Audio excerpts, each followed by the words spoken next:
அஸ்ஸலாமு அலைக்கும் வரஹ்மத்துல்லாஹி வபரகாத்துஹு. குர்ஆனிய வாழ்வியல் ஆராய்ச்சி வகுப்பு 7வது வகுப்பில் இருக்கும். சென்ற வகுப்பில் 2 வசனங்களுக்கு இருக்க வித்தியாசத்தை நம்ம பார்க்கலான்னு சொல்லியிருந்தோம். இன்ஷால்லா இந்த வகுப்பில் நம்ம அதை பார்க்கலாம். ஒரு விஷயத்தை ஆழ்ந்து கவனிக்காத போது ஏற்படும் சிக்கலை இதில் நம்ம புரிஞ்சுக்கலாம். சூரா பக்கராவில் ஹாதா பலதன் ஆமினா அப்படின்ட்டு இருக்குது. அதுவும் பொது பெயராக இருக்குது. பலதன்னா அங்கே ஒரு ஊரே அமையாத ஒரு காலி பொட்டல் காடை குறிக்கிற சொல்ல இருக்கு. வெறும் பாலைவனமாக இருக்குது. அதை பாதுகாப்பான ஒரு ஊரா உருவாக்கு அப்படின்ட்டு இப்ராஹிம் நபி ஒரு துவா செய்கிறாங்க முதல்ல. அப்புறம் அந்த ஊர் டெவலப் ஆனதுக்கு அப்புறமா மறுபடியும் அதே துவா மாதிரி லைட்டாக ஒரு சின்ன ஒரு மாற்றத்தோட துவா செய்கிறாங்க. அது குறிப்பு பெயராக இருக்குது. அல் பலத அப்படின்ட்டு இருக்கு. அல்லுன்னு வரும்போது அது ஒரு குறிப்பிட்ட ஒரு விஷயத்தை குறிக்கிறதுக்கு அல்லு சேர்ப்பாங்க. ஸோ அதில் அல் இருக்கிறதுனால இந்த ஊர் உருவாயிருச்சு. அதில் இன்னும் மேலும் இந்த ஊரை டெவலப் பண்ணுறதுக்கும் இன்னும் அதில் இருக்க மக்கள் இணை வைக்காமல் பாதுகாக்கிறதுக்காக இந்த துவாவை செய்கிறாங்க. ஒரு விஷயத்தை ஆழ்ந்து கவனிக்கும் போது கூடுதல் தகவலும் கூடுதல் சிறப்புகளும் கூடுதல் வரலாற்று செய்தியும் கிடைக்குது. மேலோட்டமாக வாசிக்கும் போது இவை எல்லாம் நம்மளுக்கு கிடைக்காது. இவ்வளோ நுணுக்கமாக அல்ல இந்த விஷயத்த சின்ன ஒரு மைன்யூட்டான ஒரு சேஞ்சில் அல்ல சொல்லியிருக்கான். ஒரு மனுஷன் புக்கை எழுதும் போது எவ்வளோ பெரிய அறிவாளியாக இருந்தாலும் சில தவறுகள் நிகழதான் செய்யும். ஹியூமர் எரர் இருக்க தான் செய்யும். இன்னும் சொல்லணும்னா எத்தனையோ பேர் இந்த குரானில் இருக்க செய்தி தவறு அப்படின்னு நான் சொல்ல நிரூபிக்க போகிறேன் அப்படின்றதுக்காக படித்த யாராலையும் இதில் ஒரு தவறையும் முரண்பாட்டையும் கண்டுபிடிக்கவே முடியல. மனிதனால் எழுதப்பட்டிருந்தா இது சாத்தியமே இல்லை. எல்லா காலத்துக்கும் பொருந்துற மாதிரி மனிதனால சொல்ல முடியாது. எல்லா காலத்தையும் அறிந்த படைத்த இறைவனால் மட்டுமே இதை சொல்ல முடியும். எல்லா துறை சார்ந்தவர்களும் வாயடைத்து போற அளவுக்கு குர்ஆன்ல தகவல் இருக்கு. இதுல கூடுதலா சொல்லணும்னா எந்த துறை எடுத்தாலும் அவரவர் துறையில அவங்க படிக்கும் போது மெய் சிலுத்து போற அளவுக்கு வாய்ப்பு வாசல்கள் திறக்கப்பட்டு இருக்கு குர்ஆன்ல. சமீபத்தில் ஏறத்தாழ 50 ஆண்டுகளுக்கு முன்தான் ஒரு முழுமையான ஆராய்ச்சியும் அறிவியல் பூர்வமான முடிவுகளும் வெளியிட்டாங்க. அதை சொன்னவங்களுக்கு நோபல் பரிசுலாம் வழங்கப்பட்டுச்சு. 1970 தான் முழுமையாக்கப்பட்ட ரிசர்ச்சாக மாறிச்சு. இன்னும் அதை தொடர்ந்துக்கிட்டே தான் இருக்குது. அது என்ன ரிசர்ச்னா தேனீக்களை பற்றிய ரிசர்ச் தான். நம்ம நிறைய கேள்விப்பட்டிருப்போம், பல பயானில் கேட்டிருக்கோம். குர்ஆனில் அல்லாஹ் தேனீக்களை பற்றி சொல்கிறான். சூரா நஹ்ல்ல 68வது மற்றும் 69வது வசனத்தில் வௌஹா ரப்புக இலன் நஹ்ல், உமது இறைவன் நஹலுக்கு அதாவது தேனீக்கு அறிவித்தான்றதை நம்ம உள்ளுணர்வை ஏற்படுத்தினா அப்படின்ட்டு நம்ம புரிஞ்சுக்கலாம். அல்லாஹ் என்ன அறிவிச்சிருக்கான் அடுத்து சொல்றான். அனித்தஹிதி மினல் ஜிபாலி புயூதா, மலைகளில் கூடுகளை நீ அமைத்துக்கொள். இந்த இதில் அனித்தஹிதின்னு இருக்கு இல்லையா, இத்தஹிதினா பெண் பாலை குறிக்கும் ஒரு சொல். நீ வா நீ போங்கிறது நம்மளுக்கு தமிழில் ஆண் பாலையும் குறிக்கும் பெண் பாலையும் குறிக்கும்.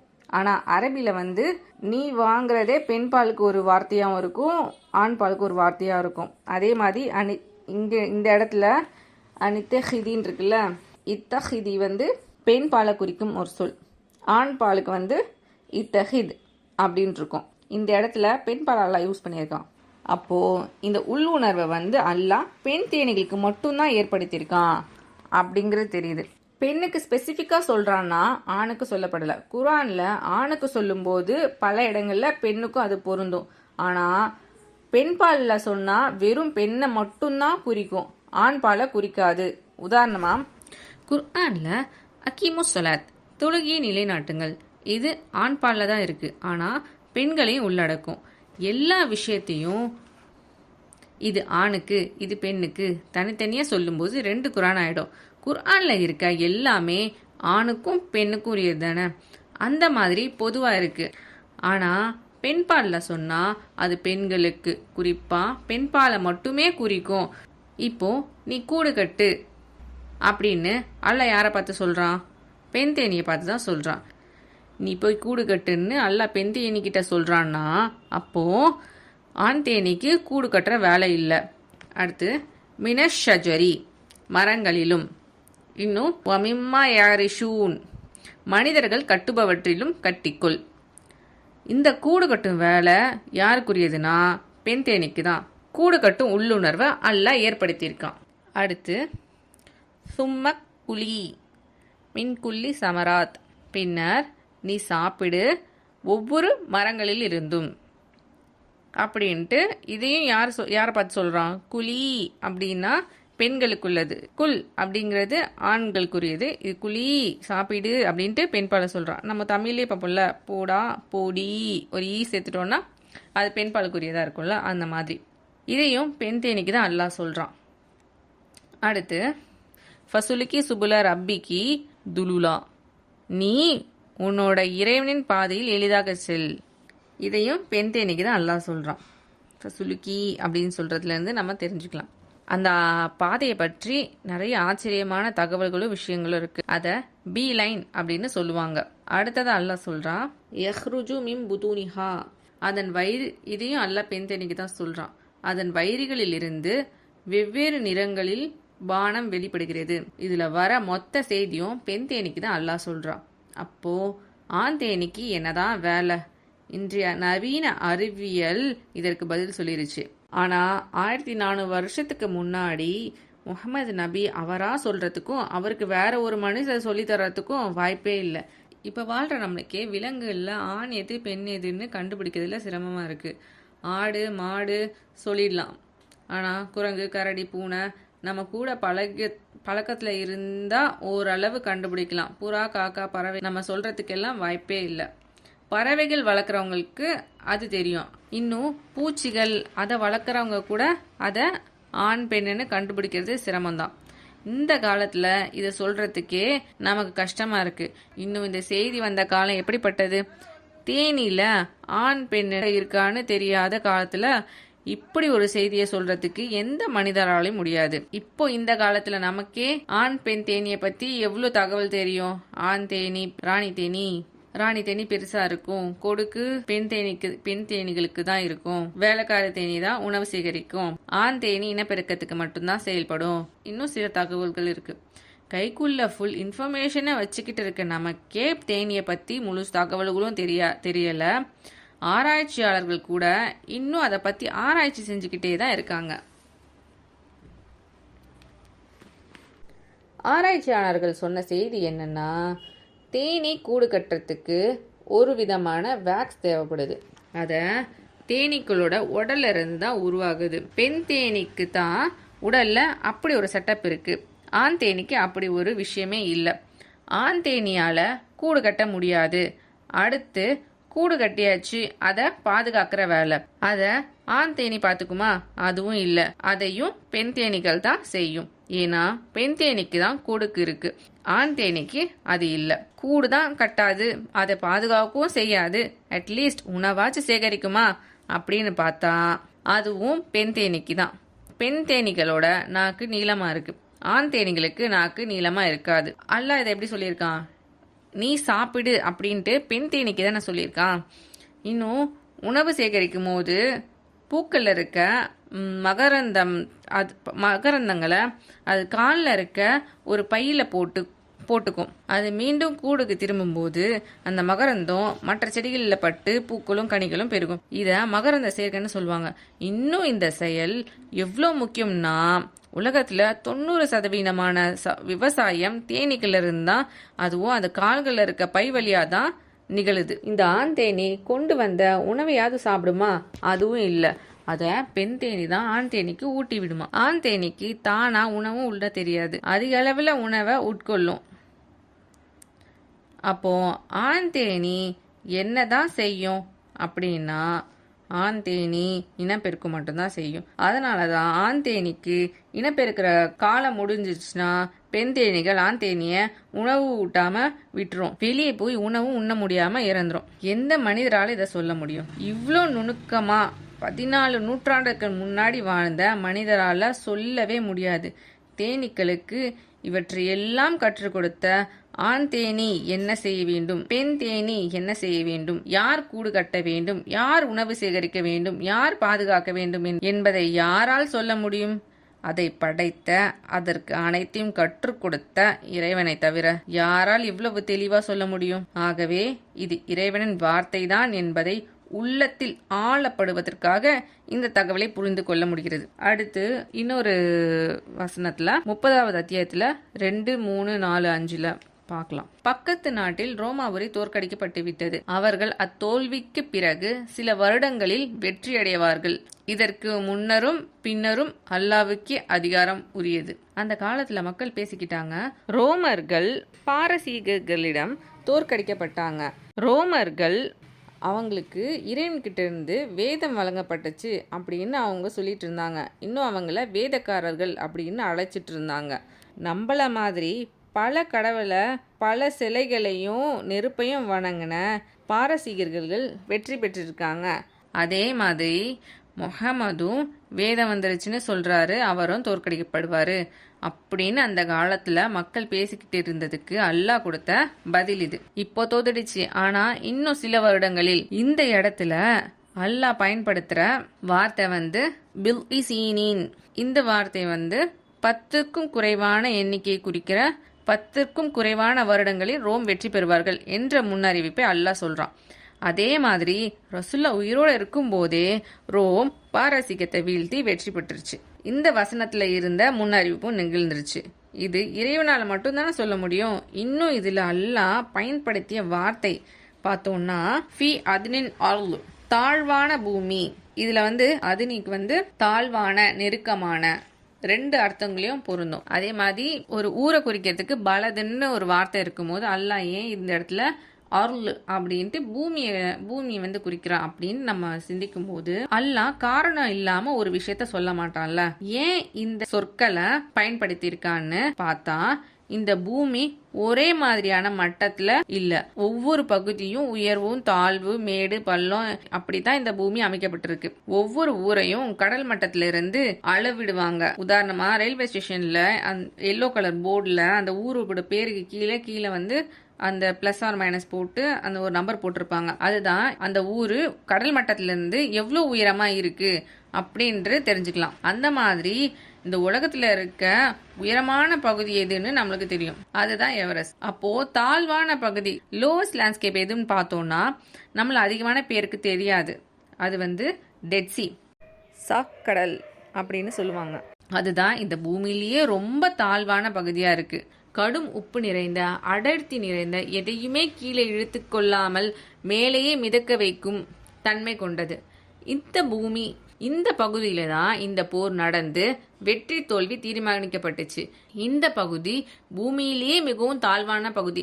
கடல் மட்டத்தை விட தாழ்வான பகுதியில இதுவும் ஒண்ணு. எத்தனை அடி தாழ்வா இருக்குன்னு பார்த்தா 1812 அடி, கிட்டத்தட்ட 430 மீட்டர் கடல் மட்டத்தை விட தாழ்வா இருக்கு. அதே மாதிரி எவரெஸ்ட் எத்தனை அடி உயரத்துல இருக்குன்னு பார்த்தா 8848.86 மீட்டர், கிட்டத்தட்ட 9 மீட்டர் உயரமா இருக்கு. தாழ்வான பூமி அப்படின்னு அல்லாஹ் சொல்றான். எவ்வளவு துல்லியமான தகவல்னா, அதுவும் பூமியில தாழ்வான இடங்கிறதுக்கு வேற வார்த்தை இருக்கு. ஆனா அல்லாஹ் இந்த வார்த்தையை பயன்படுத்தியிருக்கான்.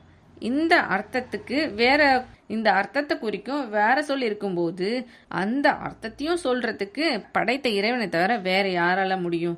இன்றைக்கு கூட சாதாரண ஒரு மனிதரால சொல்ல முடியாத விஷயத்த அன்னைக்கே சொல்லப்பட்டிருக்கு. திருக்குரான்ல இது மாதிரி தகவல்கள் நிறைந்து வழியுது. இதையெல்லாம் நாம தனியா இருந்து சிந்திக்கும் போதுதான் நம்ம படைத்த இந்த பிரபஞ்சத்தை படைத்த நுட்பமானதை அறிந்த அனைத்தையும் தன் கட்டுப்பாட்டில் வைத்திருப்பனின் வார்த்தைகளை நான் வாசிக்கிறேன். இந்த உணர்வு மனதில் ஆழப்படும் போது அந்த உணர்வோடு திருக்குறானை திறந்தா அந்த 4 தகுதிகளும் நமக்குள்ள வரும். நம்ம முன்னாடி சொன்ன மாதிரி சொல்பவரின் தரத்தை வைத்தே சொல்லுக்கு கட்டுப்படுதலும் செயல்படுதலும் எல்லாமே இருக்கு. அது போல இந்த குர்ஆன் படைத்தவன் வார்த்தை என்பதை உள்வாங்கினால் மட்டுமே அது நம் செயலில் வெளிப்படும். இவ்வளோ நம் மனம் இதுல எப்படி ஈடுபடணும் அப்படிங்கிறத பார்த்தோம். அறிவு சார்ந்த, உள்ளம் சார்ந்த, சிந்தனை சார்ந்த அதோட தயாரிப்புகளை தான் நம்ம பார்த்தோம். ஏன்னா இதுதான் அடிப்படை. இதுல கோளாறு இருந்துச்சுன்னா குர்ஆனுக்குள்ள நுழையவே முடியாது. இன்னும் சொல்லணும்னா, நீங்க குர்ஆனை படிப்பீங்க, சரியான எண்ண ஓட்டத்தோட இதை படிக்கலனா நேர்வழி பெற வேண்டிய வேதத்திலிருந்து நீங்க வழிகேட்டுல போறதுக்கு வாய்ப்பு இருக்கு. குரானை படிச்சவன் வழிகெடுவானா? கண்டிப்பா வழிகெடுவான். குரானே அதை சொல்லுது. இஸ்லாத்தின் பேரா எவ்வளோ வழிகேடுகள் வந்திருக்கு. காதியானிகளை எடுத்துக்கலாம். ரசுல்லாக்கு பிறகு வழி இருக்குன்னு சொன்னாங்க. இது வழிகேடா நேர்வழியா? எங்கிருந்து அவங்களோட ஆதாரத்தை கொண்டு வந்தாங்க? குரான்ல இருந்து தானே கொண்டு வந்தாங்க. இந்த சமுதாயத்துல ஏற்படுற ஃபித்னாக்கள் சீர்கேடுகள் எங்கிருந்து முன்வைக்கப்படுது? குரான்ல இருந்துதான். அப்போ குர்ஆன் வழிகெடுக்குமானா வழிகெடுக்கும். கெட்ட நோக்கத்தோட தவறான சிந்தனையோட குர்ஆனை படிச்சா அவன் கெட்டுதான் போவான். இந்த குர்ஆன் நேர்வழி காட்டும்னு சொன்ன அந்த வசனத்துக்கு முன்னாடி அல்லாஹ் சொல்றான், இதன் மூலம் அதிகமான பேரை அல்லாஹ் வழிகெடுப்பான். குர்ஆன் வழிகெடுக்கும். நீங்க சரியான மன உணர்வோட இந்த குர்ஆனை அணுகலனா நீங்க வழிகெட்டு போயிடுவீங்க. எந்த வகையிலையும் என்னோட மனோ இச்சைகளுக்கு ஆதாரத்தை தேடி அல்லது என்னோட கருத்துக்கு எதிர்கருத்துல இருக்கிறவங்களோட வாய் அடைக்கிறதுக்கான சான்றுகளை தேடி என்னோட விருப்பத்திற்கேற்ப இந்த குர்ஆனை வளர்ச்சிக்கிறதுக்கு இந்த மாதிரி எந்த எண்ணத்தோடவும் நான் வரல. படைத்த இறைவனிடமிருந்து நேர்வழி பெற்று நேரிய வழியில் நடந்து உலகை நேர்வழிப்படுத்துவதற்காக அப்படி தெளிவான மன உணர்வோடு யார் அணுகுறாங்களோ அப்படிப்பட்டவங்களுக்கு தான் தன்னோட பொக்கிஷத்தை திறந்து நேர்வழி காட்டும். அடுத்து நாம அடுத்த கட்டத்திற்கு போக போறோம்.